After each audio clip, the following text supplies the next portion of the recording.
ನಾಮಕ್ಕೆ ಸ್ತೋತ್ರವಾಗಲ್ಪಡಲಿ.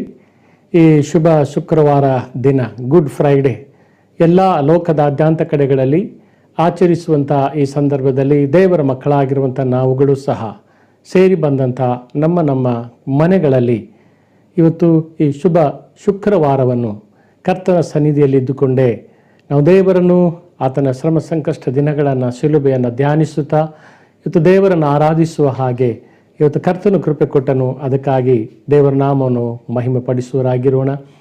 ನೀವು ದೇವರು ತಾನೇ ಯುಗದ ಸಮಾಪ್ತಿವರೆಗೆ ಎಲ್ಲ ದಿವಸ ನಾನು ನಿಮ್ಮ ಸಂಗಡ ಇದ್ದೇನೆ ಎಂಬುದಾಗಿ ಹೇಳಿದಂಥ ಕರ್ತನು ಇವತ್ತು ನಮ್ಮ ಪ್ರತಿಯೊಬ್ಬೊಬ್ಬರ ಸಂಗಡ ಆತನು ನಮ್ಮ ಸಂಗಡ ಇರುವ ದೇವರು ಇಮ್ಮಾನುವೇಲ್, ಕರ್ತನು ಆತನಾಗಿದ್ದಾನೆ. ದೇವರಿಗೆ ಮಹಿಮೆ ಉಂಟಾಗಲಿ. ಇವತ್ತು ಲೋಕದ ಎಲ್ಲ ಕಡೆಗಳಲ್ಲಿ ಒಂದು ಭಕ್ತಿಯ ಒಂದು ದಿನವಾಗಿ, ಒಂದು ದೇವರನ್ನು ಶಿಲುಬೆಯನ್ನು ನೆನೆಸಿಕೊಂಡು ಅನೇಕ ವಿಧವಾದ ರೀತಿಯಲ್ಲಿ ಲೋಕದಲ್ಲಿ ಆಚರಿಸುವಂಥ ದಿನಗಳು ಇದೆ. ಯೇಸು ಸ್ವಾಮಿ ತಾನೇ ಶಿಲುಬೆಯಲ್ಲಿ ಚಾಟಿ ಏಟುಗಳನ್ನು ತಿಂದ ಹಾಗೆ, ಮುಳ್ಳು ಕಿರೀಟವನ್ನು ಧರಿಸಿದ ಹಾಗೆ, ಗಾಯಗಳನ್ನು ಹೊಂದಿದ ಹಾಗೆ ಅನೇಕರು ತಮ್ಮ ಗಾಯಗಳನ್ನು ಮಾಡಿಕೊಂಡು ಶಿಲುಬೆ ಹೊತ್ತುಕೊಂಡು ಅನೇಕರು ಚಾಟಿ ಏಟುಗಳನ್ನು ತಿನ್ನುವಿಕೆಯಲ್ಲಿ ಅನೇಕ ವಿಧವಾದ ರೀತಿಯಿಂದ ಭಯದಿಂದ, ಭಕ್ತಿಯಿಂದ ಈ ದಿನವನ್ನು ಅವರ ಜೀವಿತದಲ್ಲಿ ಮಾಡುವರಾಗಿದ್ದಾರೆ. ಆದರೆ ದೇವರ ಮಕ್ಕಳಾಗಿರುವ ನಾವುಗಳು ಸೇರಿ ಬಂದ ಮನೆಗಳಲ್ಲಿಯೇ ಕರ್ತನು ತಾನೇ ನಮಗಾಗಿ ಆತನು ಶ್ರಮೆ ಸಂಕಷ್ಟವನ್ನು ಅನುಭವಿಸಿದಂಥ ದಿನವನ್ನು ಯೋಚಿಸಿ ದೇವರನ್ನು ಆರಾಧಿಸುವ ಹಾಗೆ ಇವತ್ತು ದೇವರು ನಾಮದಲ್ಲಿ ಆತನು ಕೃಪೆ ಕೊಟ್ಟನು. ಅದಕ್ಕಾಗಿ ದೇವರಿಗೆ ಸ್ತೋತ್ರವಾಗಲ್ಪಡಲಿ. ದೇವರ ವಾಕ್ಯವನ್ನು ನಾವು ಓದುವ ಹಾಗೆ ಯೆಶಾಯ ಪ್ರವಾದನೆ ಪುಸ್ತಕದಲ್ಲಿ 53ನೇ ಅಧ್ಯಾಯದಲ್ಲಿ ನಾವು ನೋಡಿಕೊಳ್ಳುತ್ತೇವೆ.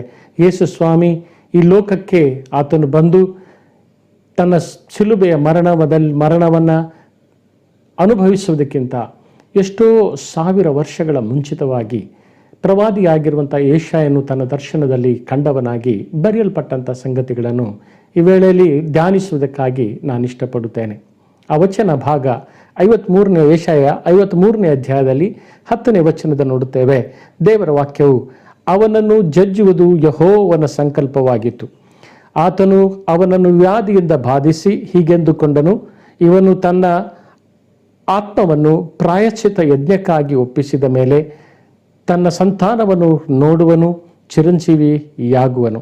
ದೇವರಿಗೆ ಸ್ತೋತ್ರ. ಅವನನ್ನು ಜಜ್ಜುವುದು ಯೆಹೋವನ ಸಂಕಲ್ಪವಾಗಿತ್ತು.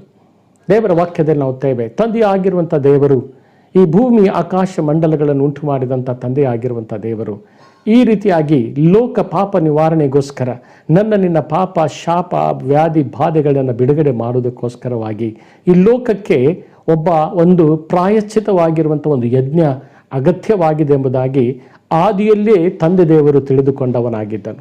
ಅದಕ್ಕಾಗಿಯೇ ದೇವರು ಒಬ್ಬಾತನನ್ನು ಆತನು ನೇಮಕ ಮಾಡಿದನು. ಆತನೇ ಯೇಸು ಎಂಬುದಾಗಿ ದೇವರ ವಾಕ್ಯದಲ್ಲಿ ನೋಡ್ತೇವೆ. ಆತನನ್ನು ಈ ರೀತಿಯಾಗಿ ಶಿಲುಬೆಯ ಮರಣಕ್ಕಾಗಿ ಜಜ್ಜುವುದು ಯೆಹೋವನು, ಈಗೋ ಆತನನ್ನು ಜಜ್ಜುವಂಥದ್ದು, ಅವನನ್ನು ಜಜ್ಜುವಂಥದ್ದು ಯೆಹೋವನ ಸಂಕಲ್ಪವಾಗಿತ್ತು. ದೇವರಿಗೆ ಸ್ತೋತ್ರವಾಗಲ್ಪಡಲಿ. ಆದಿಕಾಂಡ ಪುಸ್ತಕದಲ್ಲಿ ನಾವು ನೋಡುತ್ತೇವೆ 3ನೇ ಅಧ್ಯಾಯದಲ್ಲಿ ಆದಾಮ್ ಅವರು ಮಾಡಬಾರದ ತಪ್ಪುಗಳನ್ನು ಅವಿಧೇಯತೆ ನಿಮಿತ್ತವಾಗಿ ಮಾಡಿದರು. ಅದರ ನಿಮಿತ್ತವಾಗಿ ಪಾಪವು ಅವರಿಗೆ ಬಂತು.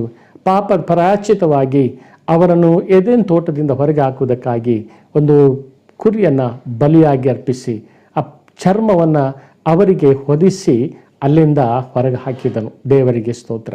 ಅಲ್ಲಿ ವಧಿಸಲ್ಪಟ್ಟ ಪ್ರಾಣಿ ಅದು ಕ್ರಿಸ್ತನಿಗೆ ಸೂಚಿತವಾಗಿರುವಂಥ ಪ್ರಾಣಿಯಾಗಲ್ಪಟ್ಟಿದೆ. ದೇವರಿಗೆ ಸ್ತೋತ್ರವಾಗಲ್ಪಡಲಿ. ಹಾಗೆಯೇ ವಿಮೋಚನ ಕಾಂಡ ಪುಸ್ತಕದಲ್ಲಿ ನಾವು ನೋಡುತ್ತೇವೆ, ಇಡೀ ಐಗುಪ್ತ ದೇಶದಿಂದ ಕಾನಾನ್ ದೇಶಕ್ಕೆ ನಡೆಸುವಂಥ ಸಂದರ್ಭದಲ್ಲಿ ದೇವರ ಮಕ್ಕಳು ಇಸ್ರಾಯೇಲರಾಗಿರುವಂಥವರು ಇವತ್ತು ದೇವರು ತಾನೇ ಅವರನ್ನು ಬಿಡುಗಡೆ ಮಾಡುವುದಕ್ಕೋಸ್ಕರ, ಅವರನ್ನು ಪಾರು ಮಾಡಿ ದೇವರಾಗಿರುವ ತನ್ನನ್ನು ಆರಾಧಿಸೋಕ್ಕೋಸ್ಕರ ಯಾವ ವ್ಯಾಧಿಯು, ಬಾಧೆಯು, ಮರಣವು ಅವರನ್ನು ಆವರಿಸದ ಹಾಗೆ ತಂದೆ ಆಗಿರುವಂಥ ಕರ್ತನು ಪಸ್ಕದ ಕುರಿಮರಿಯ ದಾತನ ಕರ್ತನು ತಾನೇ ಪಸ್ಕದ ಕುರಿಮರಿಯ ಆ ಹಬ್ಬ ಆಚರಣೆಯನ್ನು ಮಾಡುವಂತೆ ಅವರಿಗೆ ಸೂಚಿಸಿದನು. ಆ ಪಸ್ಕದ ಕುರಿಮರಿಯ ಆ ದಾತನೇ ಆತನೇ ನಮ್ಮ ಕರ್ತನಾದ ಯೇಸು ಆಗಿದ್ದಾನೆ. ದೇವರಿಗೆ ಸ್ತೋತ್ರ. ಈ ರೀತಿಯಾಗಿ ಯೆಹೋವನು ತಾನೇ ಸಂಕಲ್ಪ ಮಾಡಿಕೊಂಡಿದ್ದನು. ಈಗೋ ಇವನನ್ನು ಈ ರೀತಿಯಾಗಿ ಜಜ್ಜುವಂಥದ್ದು ಯೆಹೋವನ ಸಂಕಲ್ಪವಾಗಿತ್ತು. ದೇವರಿಗೆ ಸ್ತೋತ್ರವಾಗಲ್ಪಡಲಿ. ಇವತ್ತು ಯಾಕಾಗಿ ಆತನು ಈ ರೀತಿಯಾಗಿ ಜಜ್ಜುವಂಥದ್ದು ದೇವರ ಸಂಕಲ್ಪವಾಗಿತ್ತು. ಮಾನವರಾಗಿರುವಂಥ ನಮ್ಮ ಜೀವಿತದಲ್ಲಿ, ಮನುಷ್ಯರಾಗಿರುವಂಥ ನಾವು ಪಾಪ, ಶಾಪ, ವ್ಯಾಧಿ, ಬಾಧೆಗಳಿಂದ ಬಿಡುಗಡೆಗೊಳಿಸುವುದಕ್ಕಾಗಿ ಈ ಲೋಕದಲ್ಲಿ ಇನ್ಯಾವುದರಿಂದಲೂ ಈ ಲೋಕದ ಕೆಳಗೆ ಮನುಷ್ಯರೊಳಗೆ ಕೊಡಲ್ಪಟ್ಟಿರುವ ಬೇರೆ ಯಾವ ಹೆಸರಿನಿಂದಲೂ ಯಾವ ಸಂಗತಿಗಳಿಂದಲೂ ಇವತ್ತು ಪಾಪ ಪರಿಹಾರವೇ ಇಲ್ಲ.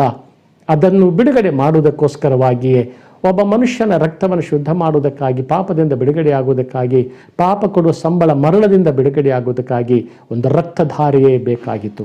ರಕ್ತಧಾರೆ ಇಲ್ಲದೆ ಪಾಪ ಪರಿಹಾರವಿಲ್ಲ ಎಂಬ ಆ ನಿಯಮದಿಂದಲೇ ಇವತ್ತು ಪರಿಶುದ್ಧತೆರಾಗಿರಬೇಕಾಗಿತ್ತು. ಅದಕ್ಕೋಸ್ಕರವಾಗಿಯೇ ತಂದೆಯಾಗಿರುವಂಥ ದೇವರು ತನ್ನ ಮಗನನ್ನು ಆದಿಯಲ್ಲಿಯೇ ಸಂಕಲ್ಪ ಮಾಡಿಕೊಂಡನು. ಅದಕ್ಕಾಗಿ ಆತನು ತಾನೇ ನರಾವತಾರವೆತ್ತಿ ನಮ್ಮ ಮಧ್ಯದಲ್ಲಿ ಬಂದಂಥ ಈ ಸಂದರ್ಭದಲ್ಲಿ ಸ್ನಾನಿಕನಾದ ಯೋಹಾನನ ಬಳಿಯಲ್ಲಿ ಯೇಸು ಸ್ವಾಮಿ ತಾನೇ ಆತನು ಹೋಗುವಂಥ ಸಂದರ್ಭದಲ್ಲಿ ಆ ಸ್ನಾನಿಕನಾದ ಯೋಹಾನನು ಬರುತ್ತಿರುವಂಥ ಯೇಸುವನ್ನು ನೋಡಿ, ಇಗೋ ಲೋಕ ಪಾಪ ನಿವಾರಣೆಗಾಗಿ ನೇಮಿಸಿದಂಥ ಯಜ್ಞದ ಕುರಿ ಮರಿ ಎಂಬುದಾಗಿ ಆತನು ಕುರಿತು ಆತನು ಹೇಳಿದ್ದನ್ನು ನಾವು ಓದುವರಾಗಿದ್ದೇವೆ. ಲೋಕ ಪಾಪ ನಿವಾರಣೆಗಾಗಿ ಯಜ್ಞದ ಕುರಿಮರಿಯಾಗಿದ್ದುಕೊಂಡು ಆತನು ತಾನೇ ಬಂದನು. ಸಂಕಲ್ಪ ಮಾಡಿದ ಆತನು ಯಜ್ಞದ ಕುರಿಮರಿಯಾದ ಆತನಾಗಿದ್ದುಕೊಂಡು ಇವತ್ತು ಬಂದನು.